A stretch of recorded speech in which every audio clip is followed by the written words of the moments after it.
Good evening. I'm Mark Zonneveld. I'm a superintendent with the Halton District School Board and have the distinct pleasure of being a member of our student well-being team.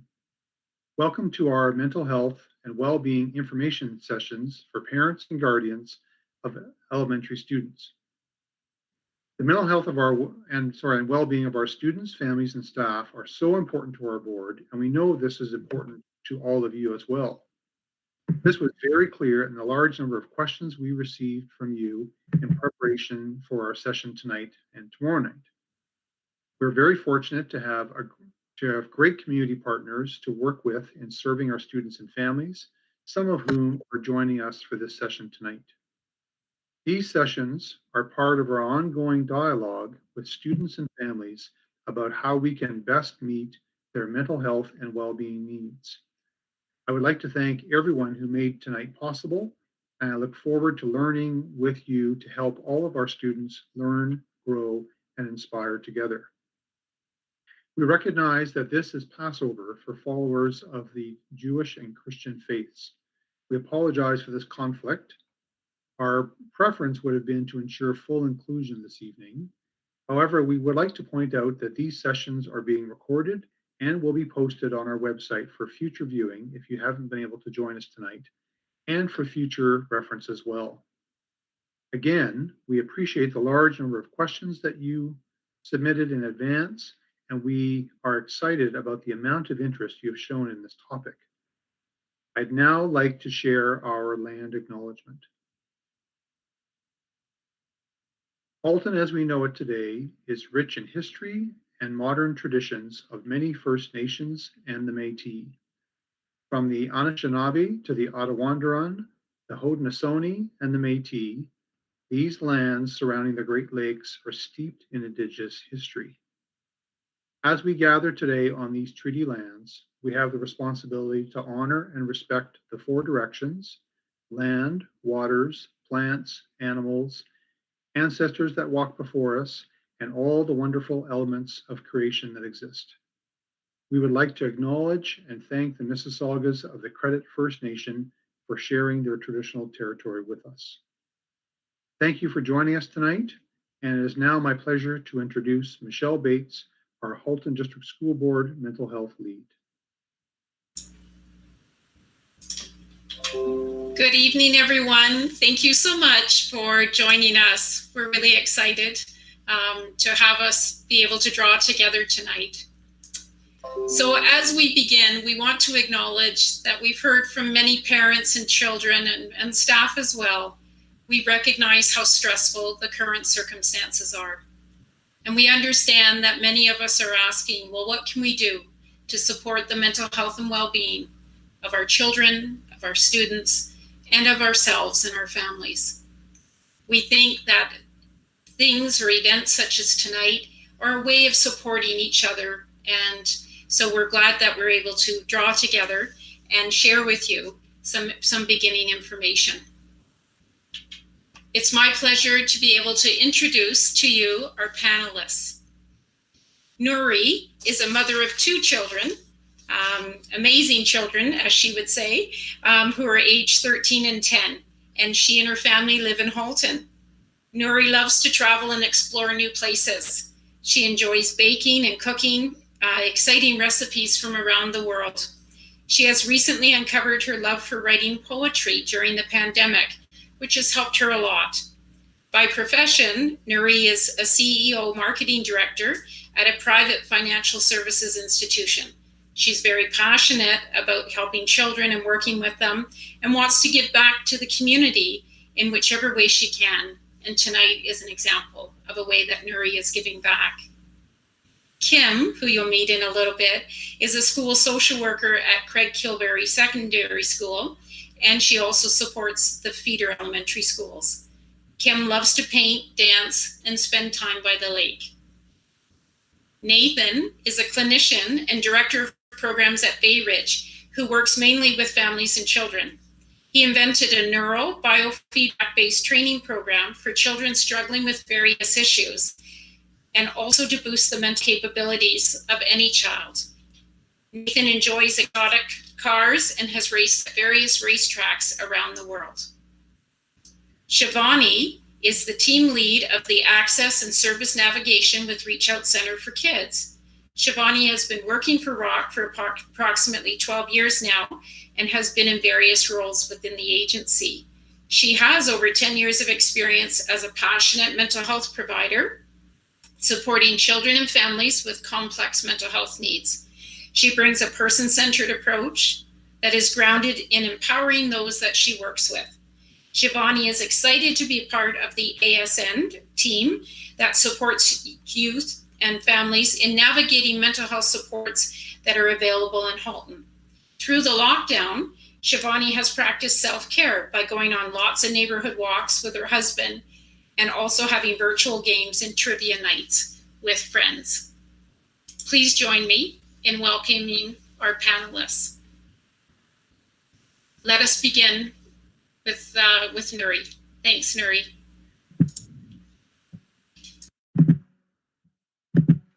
Good evening, everyone. Thank you, Michelle, for such a lovely introduction. I would like to extend a warm welcome to all our parents and caregivers to our first webinar in this series as we discuss on parent, child, and youth mental health and well-being. We have lived through and survived over a year of the pandemic. In preparation for this webinar today, I have been speaking with many parents to gather feedback to help me prepare for my talk. I want to tell you, parents, that we feel for you. We know that most parents are feeling concerned and worried about the mental health and well-being of their children. I want to tell you that you are not alone. We know parents are struggling to balance work, childcare, and self-care while keeping worries, both your children's and your own, under control. Most parents are feeling inadequate, underconfident, helpless, sad, stressed, anxious, guilty, worried, lost, alone, and just very overwhelmed. If you or your child or teen are struggling, I want to tell you, you are not alone. You may be experiencing all of these reactions at different times and in different ways. But just remember that it is okay to not be okay. Children are looking for that support from parents right now that you will get through this together.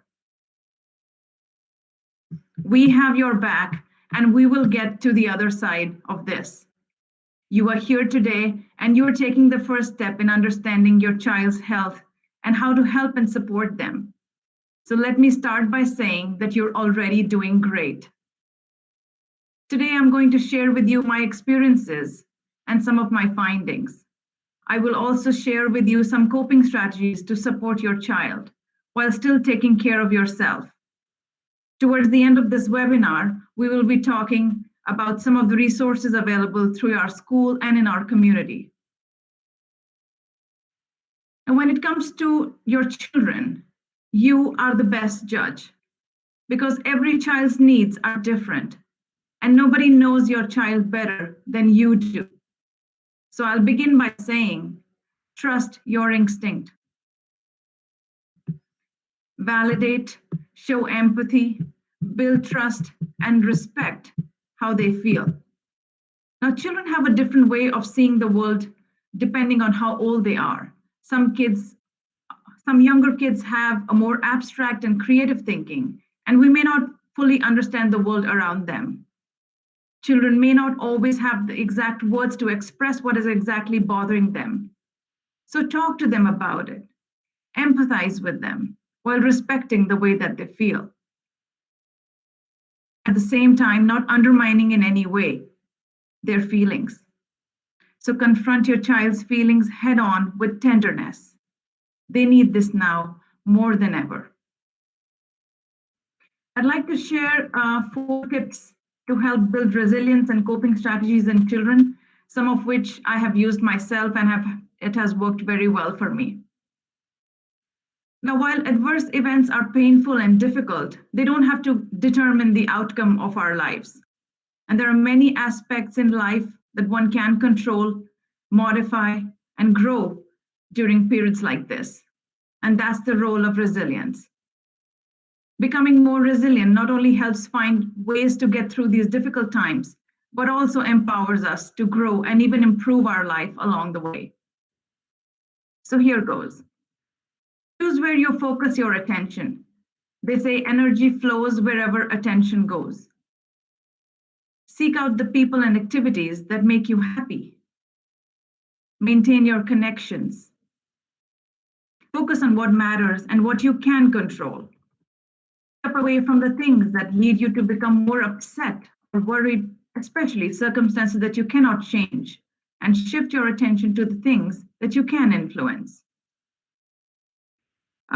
In speaking with a lot of parents and families, there is an important aspect of mental health that I wanted to touch upon today, and that is about addressing the stigma around mental health. Challenging the stigma associated with mental health takes understanding, education, and a closer look at our own attitudes towards this aspect. Now, it's a common opinion that if your illness is physical and in some cases visible, then it is real. Some of the things we all can do to help with this is know the facts, to educate ourselves and educate others, passing on facts and positive attitudes, challenging the myths and the stereotypes around this. Now, being aware of our attitudes and behavior and examining our own judgmental thinking, reinforced by the upbringing and the society we live in. Choosing our words carefully. The way we speak can affect the attitudes of others. Focusing on the positive and having a supportive and encouraging attitude. Being inclusive and treating everyone with dignity and respect. I know that caring for your own well-being when you're a parent can be difficult, but practicing self-care can help you care for others. When you're a parent, self-care often slips to the bottom of the list, but taking care of yourself isn't a luxury, it's essential. And during this difficult time, when children are home and stress is running high, it is more important than ever. Young children may be oblivious to the facts of the situation, but they may still feel unsettled by the changes in the routine, or they may pick up on the fact that people around them are worried and upset. Plan to check in with younger children periodically and give them the chance to process any worries they might be having. Focusing on basic needs. If you're overwhelmed, start with the basic needs for yourself and your child. Getting good sleep, eating healthy food, doing some physical activity. And then when those basic needs are taken care of, you can set additional goals. Begin with what has to get done. Then consider taking on what you'd like to get done. Take small breaks. Ask for help. There's nothing wrong with asking for help from your community or support network. You can seek support from your child's teacher, your faith or spiritual community, another parent, or a family member. And remember that when you ask for help, you're modeling that behavior for your child as well. Be kind to yourself. When you're having a challenging day, imagine a good friend, a partner, or parent by your side, giving you support and help. Talk to yourself the way this person would talk to you. And remember that self-compassion is a skill that you can develop through practice. Stay connected. When trying to balance work and parenting, it can be hard to make time to connect with friends and family. Consider scheduling regular check-ins with your support system. These conversations can help structure your days and give you something to look forward to. Accept uncertainty. If you're experiencing a lot of uncertainty, you may be feeling uncomfortable or exhausted. Try practicing acceptance and make decisions based on the information you have now. When planning for the future, avoid focusing on worst-case scenarios. Take a rational approach, and that can help in a big way if you're feeling powerless against uncertainty. If you as a parent have noticed something just off about your child or teen, certain changes in their behavior, losing sleep, lack of appetite, spending time alone, not being interested in their usual hobbies, or any other signs of stress or anxiety. It is never too early, and it is never wrong to ask for help or just ask questions. We are here to help you, and I want to tell you that we are going to get through this together. You are not alone. There is light at the end of the tunnel, and I believe you can do this. I hope that today's meeting you will find some answers to your questions and that we will be able to help you and your child get through this together. Thank you.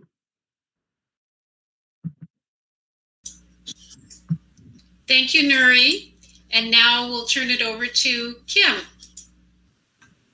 Kim, as you may remember, is a school social worker with the Halton District School Board. Great. Hi, everyone. My name is Kim, and I'll be talking to you about what students are struggling with, what signs to look out for to identify this, and some of the resources at the Halton District School Board available to you. With COVID protocols, there have been a lot of changes to children's daily routines. Kids are now wearing masks, using hand sanitizer, and physical distancing. There's also been a sense of loss and isolation with virtual learning, and sometimes students might be struggling with changing family circumstances, maybe the health of a family member or a job loss. Next slide, please. How do you know when your child is struggling with their mental health? With or without a mental illness, it can be quite difficult to recognize when mental distress has become too severe. Mental distress can be recognized as a struggle whenever we or someone we know experiences negative thoughts, feelings, and behaviors that become intense, that long-lasting, anything longer than 2 weeks, or if it interferes with their ability to function and meet daily goals. Here are some common emotional responses, including anxiety, stress, worry, low mood, and irritability. Common physical responses include difficulties with concentration, fatigue, stomach aches and headaches, and changes in school attendance, sleep, appetite, or mood. As you can see here on the continuum, it is important to take care of our well-being at all times. At the top, there are self-care strategies and resources available to help and maintain good mental health and to manage stress. When our students are struggling, social supports, skill building, and community supports are available. And if they need further support, there's counseling and crisis support as well. So, here are some resources available at the Halton District School Board. As a first step, it is very important to go to your child's classroom teacher. In addition, there's also the CERT, the Special Education Resource Teacher at every elementary school, student success teachers. You can go to the principal, vice principal, child or youth counselor, school social worker, and community support such as ROC or Kids Help Phone. Lastly, there are also online resources that you can access at hdsb.ca, or you can Google HDSB Mental Health and Wellbeing, and it'll reach you to this page here. It's a screenshot of our page. If you click on Parents, you can go and find strategies for supporting your child's mental health. There are also self-care checklists, as well as community counseling options that are available for your child. Thank you so much, Kim. You're welcome. Now I'd like to introduce and invite Nathan to share with us his thoughts and wisdom around parenting and child mental health and well-being. Nathan, welcome. Thank you, Michelle. I'm Nathan Pillai. I'm a clinician and director of programming over at Bay Ridge Counseling Centers. Bay Ridge, we provide privately funded therapy. We have counselors, psychologists, social workers, and psychotherapists. Clients are able to pick the most well-suited therapist for either their child or themselves. And as a privately funded clinic, services may be covered by private insurance plans or paid for by the clients themselves. We have both traditional and highly engaging alternative forms of therapy. one of which you will most likely get a slide later and have the resources up on the links a little later by Michelle. It's a neural pathway integration program. It utilizes biofeedback and it utilizes sensor integration with mindfulness, video game hoverboards, a little bit alternative way to really engage children, but to grow these pathways in kids that are suffering, with ADHD, with learning disabilities, or just wanting to have a neural bump in a sense, to have a little bit better experience at school and with emotion regulation.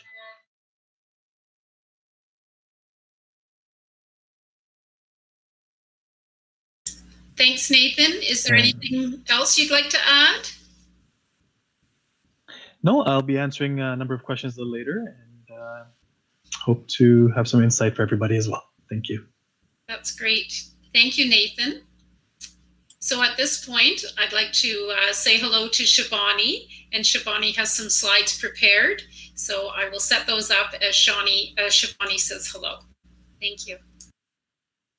Hi there, everyone. Thank you so much for having me here today. My panel colleagues have shared some valuable information about how the pandemic in today's world is having an effect on children, youth, and families. You've heard about some strategies and things to look out for and to consider. I'd like to let you know, just as Nuri did, that you're not alone and that there are publicly funded mental health supports available in the community at Rock Reach Out Center for Kids to support you and your young ones. So a little bit about how to access services at Rock.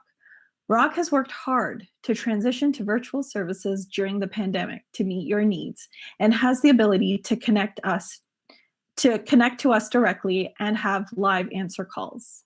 Next slide, please. Live Answer is new at Rock, and it allows families and service providers to contact our Live Answer number, which, as you see here, is 289-266-0036, between Monday and Friday from 9 a.m. to 5 p.m. By calling this number, you will be able to connect with our walk-in clinic, which I'll explain a little bit more later, crisis support, services for children under 6, access and system navigation, again, I'll also speak to this, the autism program, and any general information or resources. Please keep in mind, you don't have to know what you're calling about specifically. Our team can and will support in navigating the options with you when you call. Next slide, please. Meet Quinn. Quinn is our virtual chatbot that is available through our website, rockonline.ca, and can also support access to our services at Rock. You'll find the feature right at the bottom of the website. Similar to the Live Answer line, Quinn is available Monday to Friday between 9 a.m. to 5 p.m.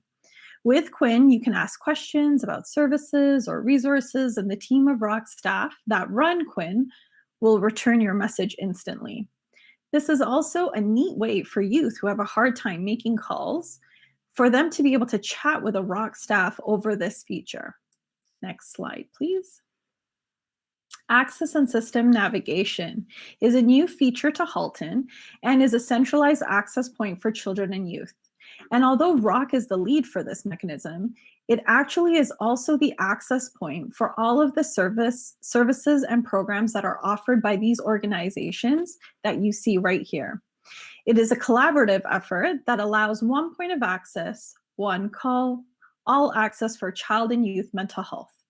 So the number you see there is, again, our Live Answer number and the number that you would call to get access to any of the services programs that are offered by these organizations. Next slide. Our virtual walk-in service allows children, youth, and parents access a single therapy session in their time of need by being able to book a session when calling the Live Answer line.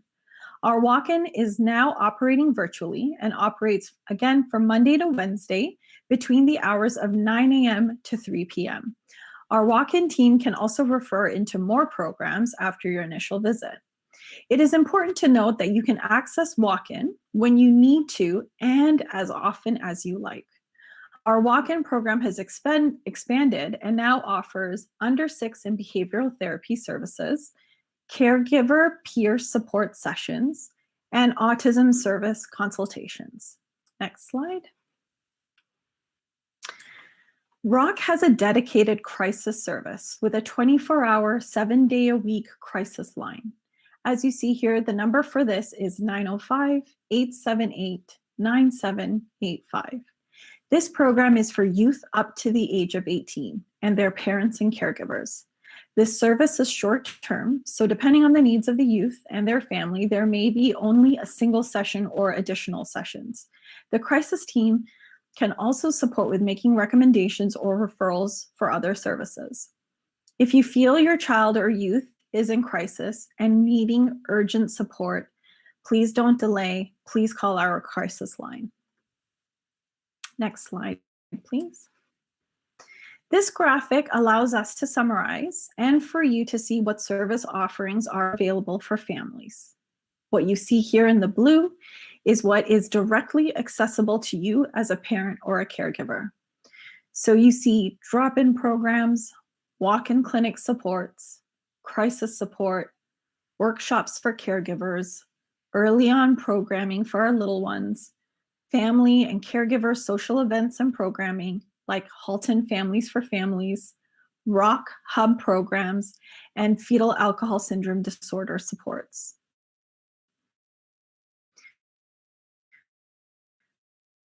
What you see in navigation, such as therapy services, caregiver and children's groups, specialized supports such as psychology and trauma, coordination of services, and day treatment programs. Next slide. So that was a lot of information coming at you. We would love for you to get in touch with us so that we can support you and your young ones. Here you will see various ways of reaching out to us or keeping informed with new offerings. Please check out our website, which is www.rockonline.ca, and also check out www.rockevents.ca for workshops and webinars. You also see our live answer number as well as our crisis number, as we've spoken to you about before. And we're also on social media. We're on Instagram, Twitter, and Facebook. So please connect with us. Looking forward to hearing from you soon. Thank you.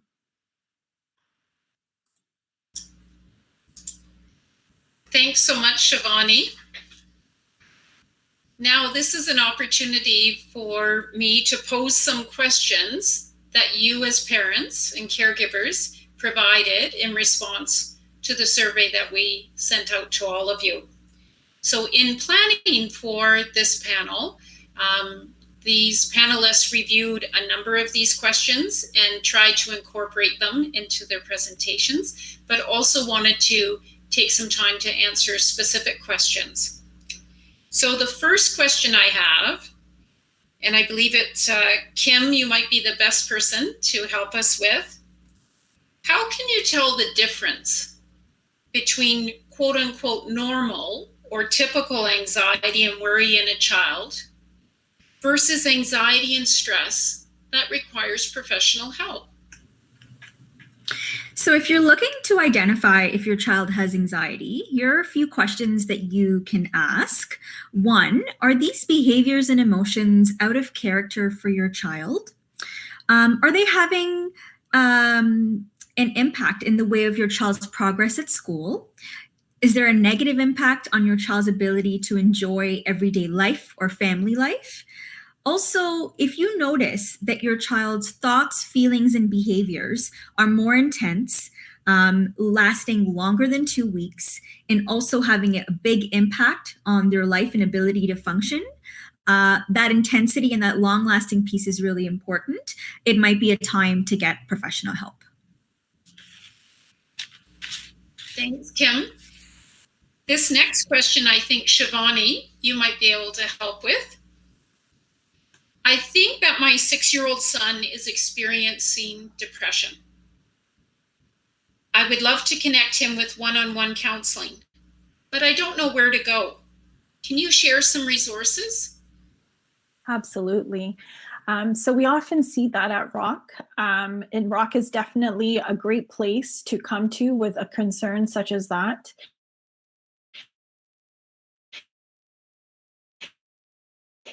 If you you are, it sounds like you're wondering. So a best place for someone with a 6-year-old that's wondering if their child could be experiencing this is to attend Rock's walk-in clinic.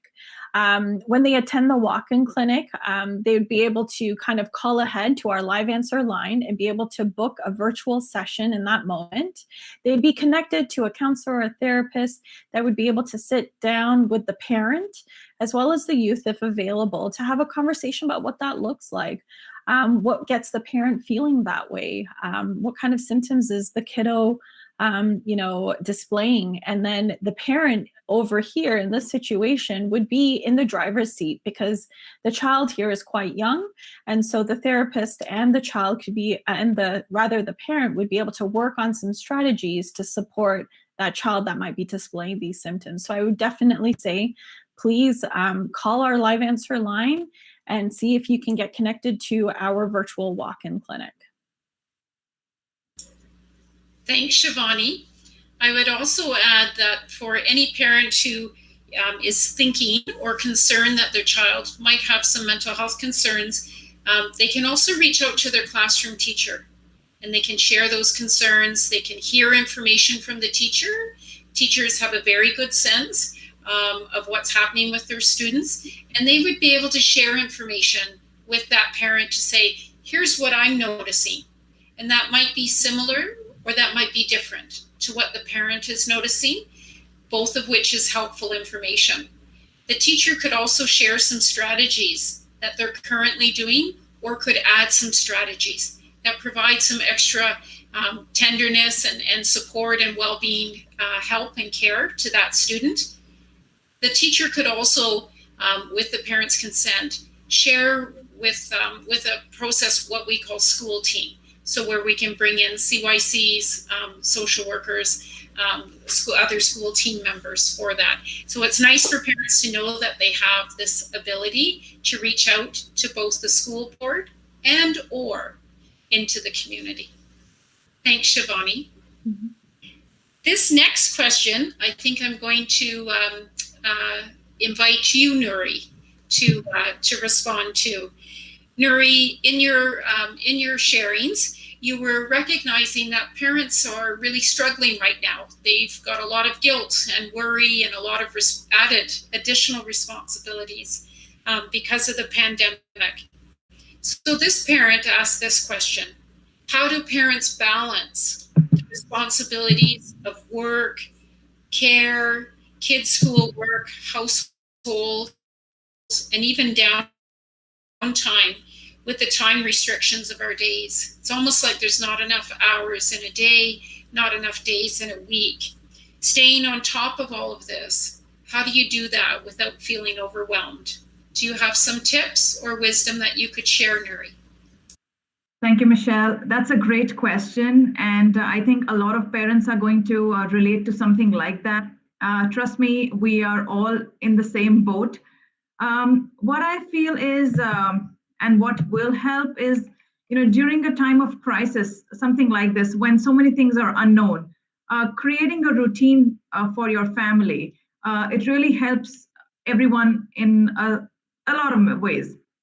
For example, creating a routine for children during our difficult times like such can provide structure and some sort of a predictability when there is so much uncertainty going on.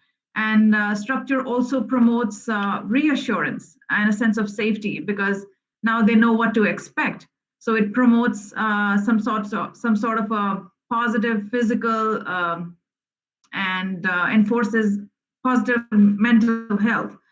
I feel if you have more structure and more of a routine, it helps the entire family. Then this could be starting, if your kids are in online learning or if they are in in-person learning, it could go both ways. And another thing I want to say is don't get carried away and overcommit to an extensive schedule like what you had in the pre-COVID days.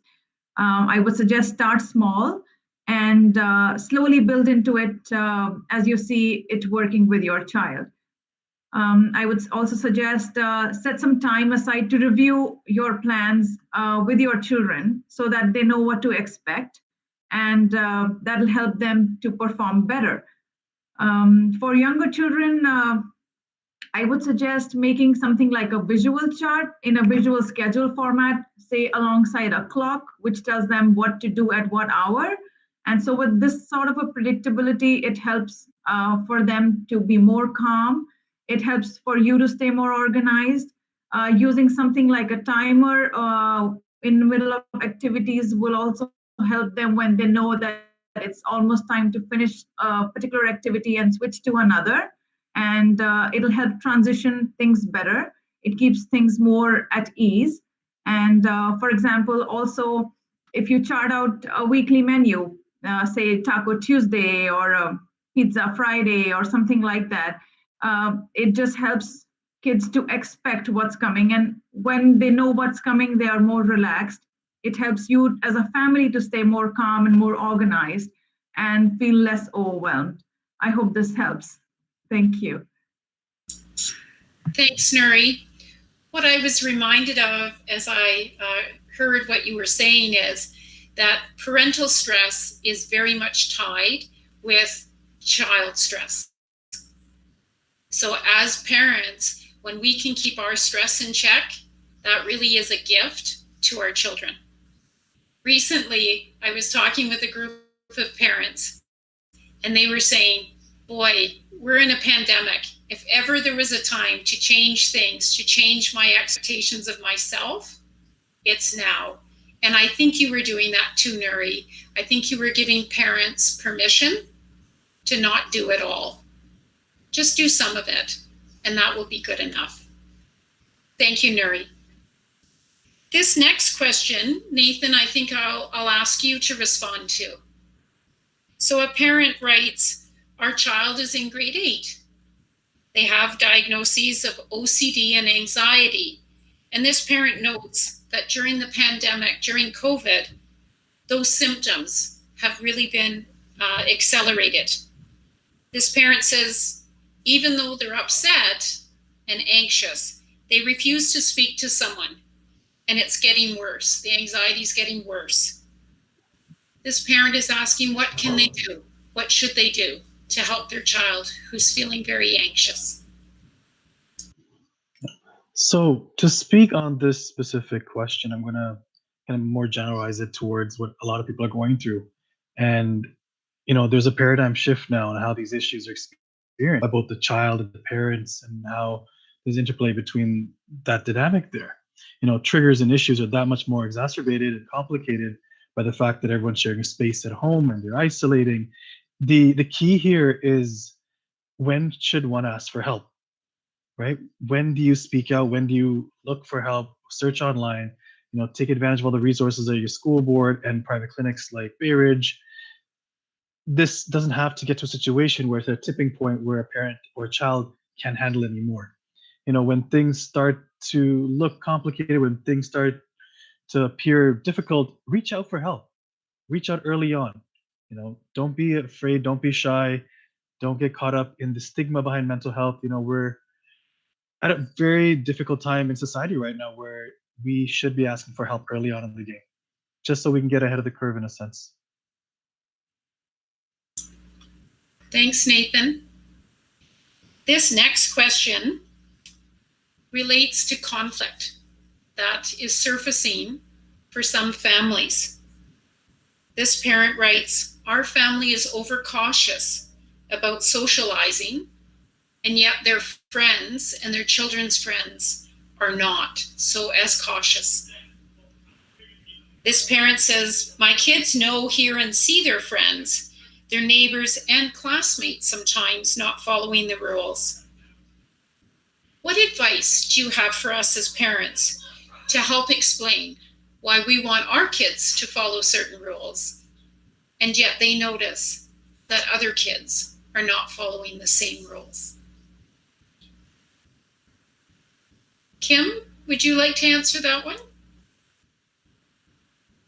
I think that was somebody else. Okay, maybe that was Nuri. Nuri. Thank you, Michelle.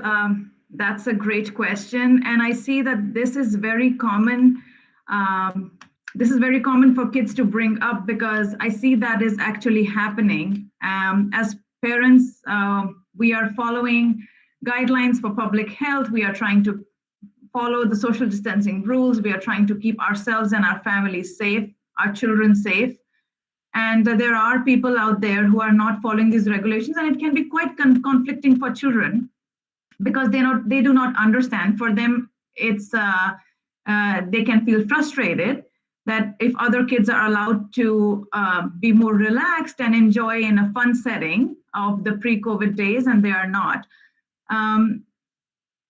I feel, and it's really relative from every family. I feel it is important to teach your children to be responsible in a society, especially when we are in the middle of a pandemic, on being responsible, on following the guidelines, and doing our part in containing the spread.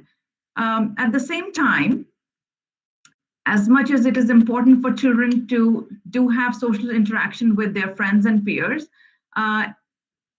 I think it can be allowed as long as they are keeping the guidelines in place. For example, even in our schools, when our children are playing outdoors during their nutrition breaks, they are supposed to be wearing their masks all the time, just so that we don't have that iota of doubt that our children have somehow exchanged some sort of virus while playing or close contact sports or something like that. So I think as parents, if you follow the same restrictions and guidelines and your children are well informed and they continue to take precautions, I think that social part of interaction, which might be missing for kids who are in the online learning and they absolutely do not have interaction with other children, I think they might be able to benefit from some sort of interaction like so. And I think that would be a good way to balance it out for us as parents, and just making our children understand that this is only temporary.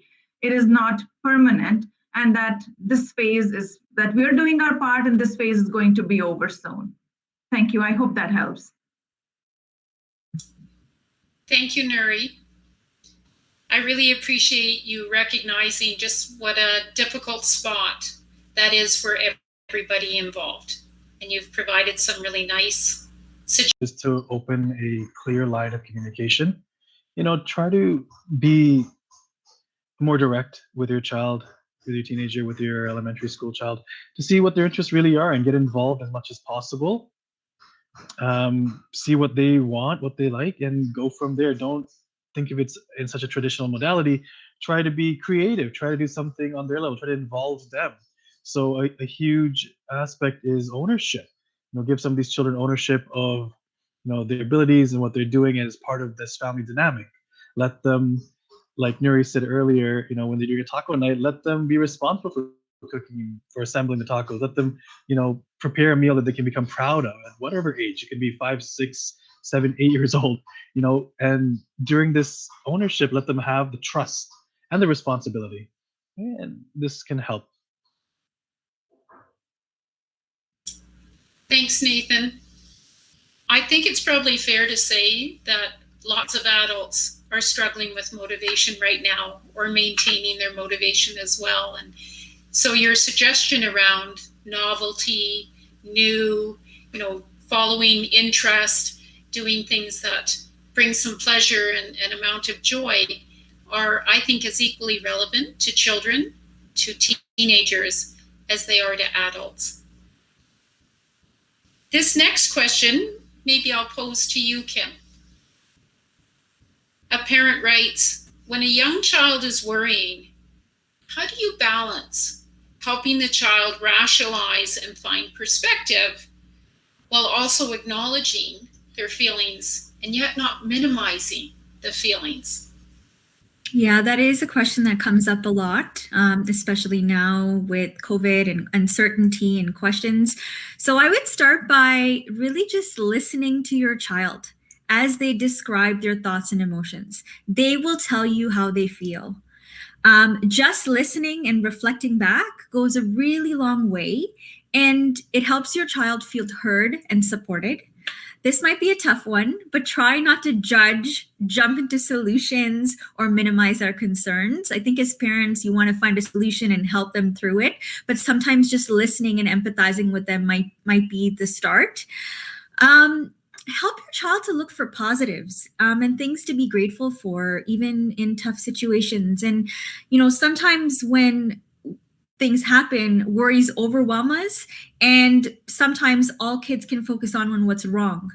And they really forget all the good things and all the helpers and all the people that are there to get them through. So just important to remind them of the amount of people who are in their circle of care, whether it's at home or school, and family and friends. And then lastly, if you don't know the answer as a parent, just reassure your child that you will find an answer together through discussion, listening, and reaching out to the school and community for support if needed. So I hope that helps. Thanks, Kim. As I heard you reflecting on the question, answering the question, what came to mind was what's happening for that child when they're feeling overwhelmed with anxiety. And it makes me think of what happens for us as adults when we feel very stressed and anxious. And the notion of, like, my brain isn't fully on board. I get overwhelmed. And so I'm not able to use all of my brain power when my brain has actually been hijacked by these intense emotions. And so when you talked about validate, just stay with the child with their emotion, that's so important, even for us as adults. So even for us, when we're feeling really revved up, just to acknowledge, right now I'm feeling revved up. How can I bring myself calmer? How can I get myself into a better emotional state? And then I can problem solve. Then I can think through this solution. But the first step is recognize the feeling, support the feeling, and then the feeling tends to lessen. So I appreciate what you were saying about how parents can help their children. I think it's equally good strategies for how we can help ourselves and our family and friends and other loved ones. Thank you, Kim. We've got two more questions.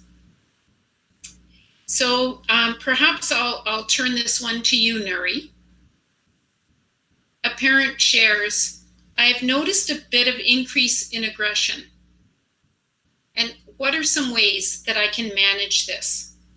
How can we help tame the daily meltdowns that are happening at home right now?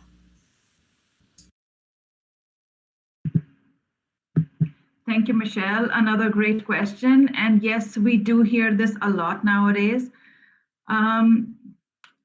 Children are angry and their aggression has gone up during these past few months. And they are angry that their worlds have been turned upside down. They are angry that they can't see their friends. Some of them cannot attend school, real school, in-person school, and they're angry that their parents are around more than ever. But they are unavailable most of the time because parents are working from home as well. So, none of this is the parents' fault, and yet children have the right to be upset and angry about all these things. I feel when a child is angry, it's usually not just the anger. There is a mix of a lot of emotions that's going on under that anger, and that could also be including worry, being sad, being hurt, or being frustrated, or feeling tied down and not being able to do the things that they want to do. And so this comes out as tantrums and meltdowns and just aggression. And I feel that maybe as parents, if we try and look down deeper and try and find what's the actual cause which is causing this behavior, as to separate that feeling from that emotion, that'll help us to understand what's exactly causing it. And of course, we cannot 100% eliminate the circumstances as much as we want to do it, but we can try and calm them down a little bit. The other thing I would say is It's when we talk of meltdowns, or when we talk of tantrums. I mean, there are two different kind of emotional outbursts, and there are different ways of dealing with them. A couple of things that do come to mind is, with tantrums, usually it's something when kids do have some sort of control over, and there are many ways that we can use to try and control them. Something that we can use is, agreeing on some sort of a frustration signal. So you can work with your child to come up with a signal that you can use when you see him or her getting frustrated. And you can practice that signal with them when they're calm. And you can talk about what they can do when they see that signal from you. The other thing is that you could create a calm space. That this could be any place inside your house where your child, that's a safe place that they can use to calm down when they're feeling agitated, when they're feeling aggressive. Now you can explain that to them, that this is not a punishment space, it's just a quiet space for them to calm down. And at first, you may need to help them to remember to go there when they're feeling upset. The other thing that you could use is try and identify some sort of a trigger. Is there something that usually triggers this sort of behavior? Is there an underlying emotional cause, or is it just situational? Is it closer to bedtime, or is it closer, excuse me, to their meal times, for example? Now, once the tantrum or the meltdown is over, and the child has calmed down, you can speak with them and go over the situation and see how they feel about it, how they reflect upon that. And if you just try and make them understand a little bit more with time, I think that they will start understanding that that their behavior is just being out of line sometimes. I mean, I'm not saying it's going to be easy. It will take a lot of time because it's a work in progress, but it will get better, is what I think. And then reinforcing self-control and positive behavior. Every time your child is able to show some good signs and gain control and then calm down, just reinforcing and then giving them that feedback, that'll help them to feel good about themselves, and some sort of encouragement for them to take more control over the situation. So I hope this helps. And again, you know your child the best. There is no right or wrong way in a certain specific book or a certain specific a written down format. You have to see what works for your child and for your family. And then just by noticing the details, you'll be able to understand them better and work closely with them. And hopefully this will help them. Thank you. Thank you, Nuri. Nathan, in a related way, I've got this next question for you. This parent writes, how can I help my grade 4 child to regulate their emotions?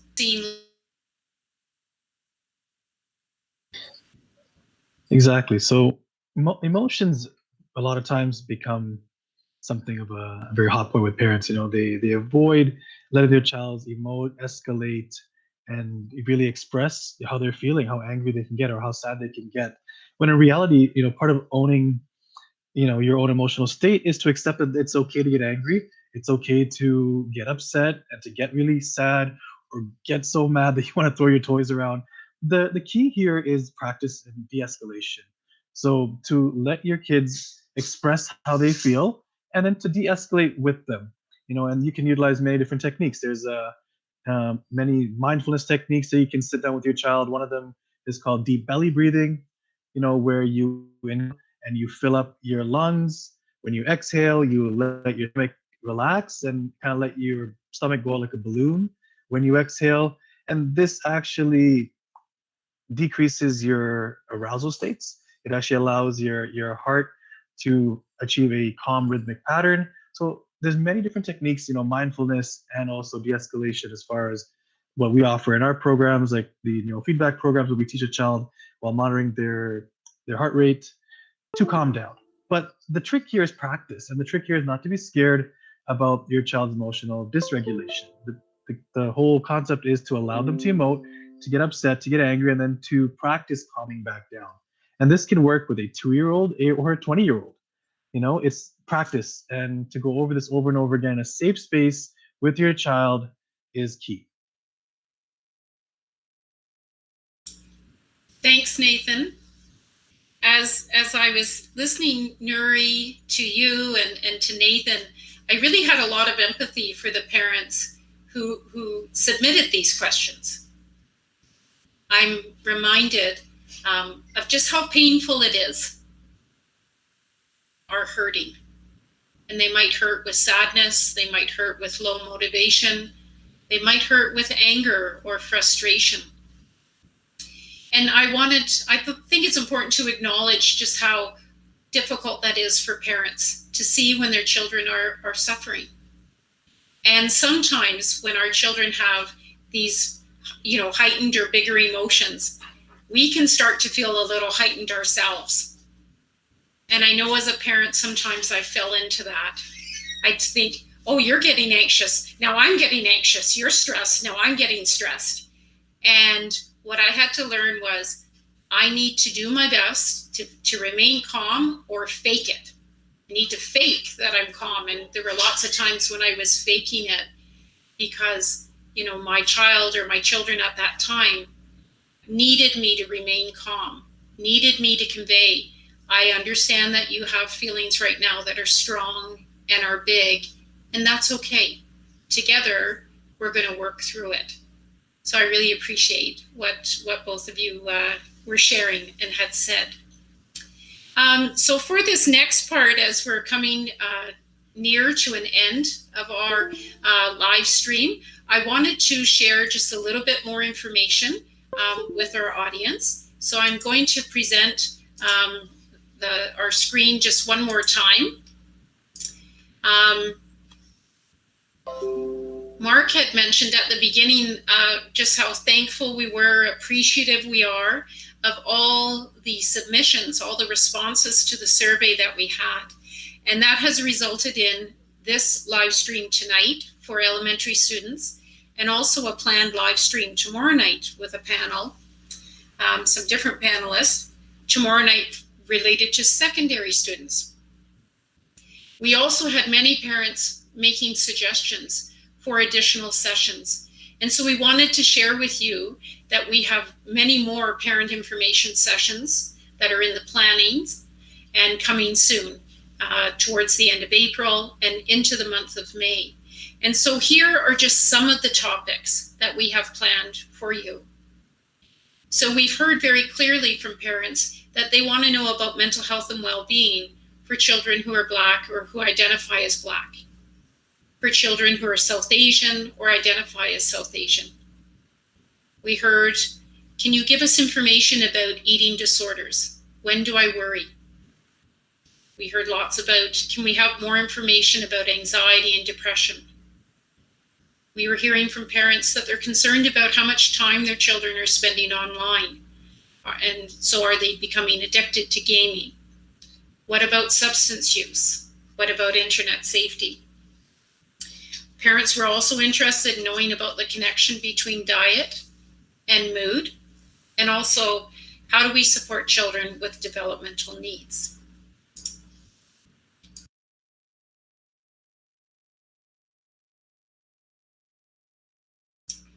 So just as a reminder, we have available on our website, hdsb.ca, resources for parents and also resources for students.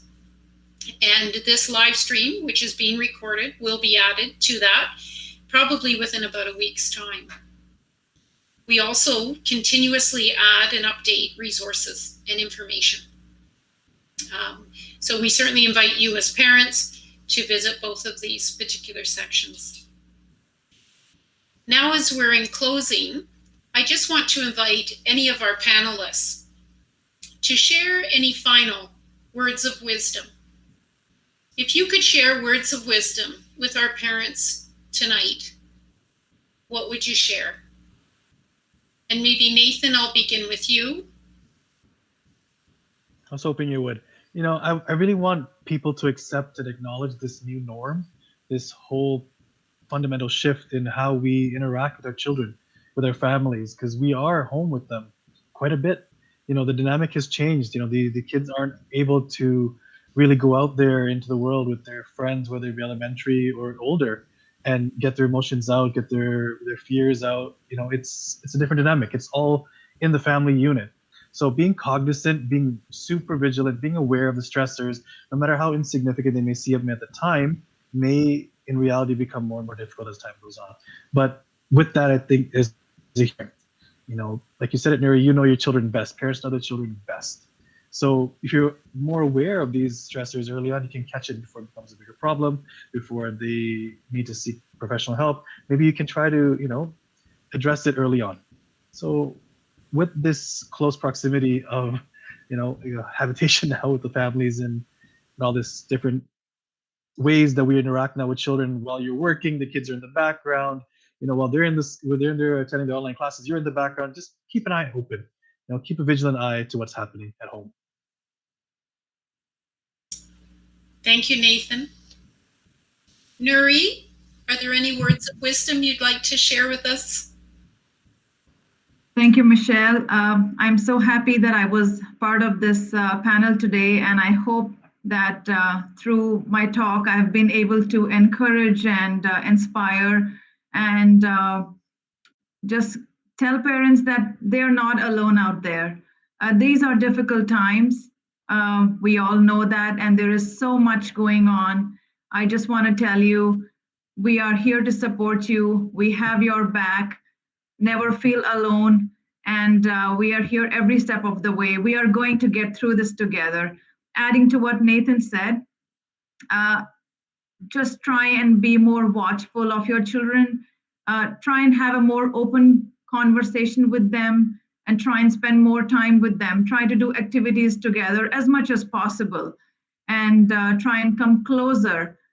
Because in the end, when we look back at this time, we are going to be proud of ourselves and proud that as a team, we've overcome this. And just celebrate that success. Every little small success that you have, everything counts. And give yourself the credit for that. Don't undermine your efforts. Don't feel that you're not doing a good job because you are doing the best under the circumstances given. And we are here. Our support system is great, and I wish everybody all the very best. Take care. Thank you, Nuri. Kim, any words of wisdom you'd like to share? Yeah, so, we all endure mental health struggles as students, parents, educators, and support workers. And it's really important to remember to survive and thrive, we need to work together and support each other on our journey. It is really important, if your child needs help, reach out to your school resource team. There's many people available, the child and youth counselors, social workers, but start with the classroom teacher. And, like Nuri said and Nathan said, you know your child best. You are the one that can help your child. And if you need further support, we're here for you. Thank you, Kim. Shivani, words of wisdom that you would like to share? Yeah, absolutely. I think about the parents who are listening in on this, and it came to mind a quote that I had come across recently. And the quote is, "The cure for burnout isn't and can't be just self-care. It has to be all of us caring for each other." I encourage parents to reach out to their community, reach out to each other, whether it's friends, family members, strangers that are, in the community, such as mental health service providers. Reach out to us. Know that you're not alone, and let's all shoulder this together because the support is out there. Mm-hmm. Thanks so much, Shivani. I want to thank all of you in the audience for joining us tonight. We appreciate just how hard this is right now. And we appreciate and see all of your work and all of your efforts. And I hope that what you're hearing is, you've got this. You are doing this. You are doing it a good job. I want to thank our panelists, Shivani, Nathan, Nuri, and Kim. Thank you so much for the wisdom that you have brought to this session tonight and for the safe space to be able to talk about some pretty tough things. It's good to know we're in this together. It's good to know that there's lots of resources available. Thank you, everyone. Be well. Take care of each other. Good night.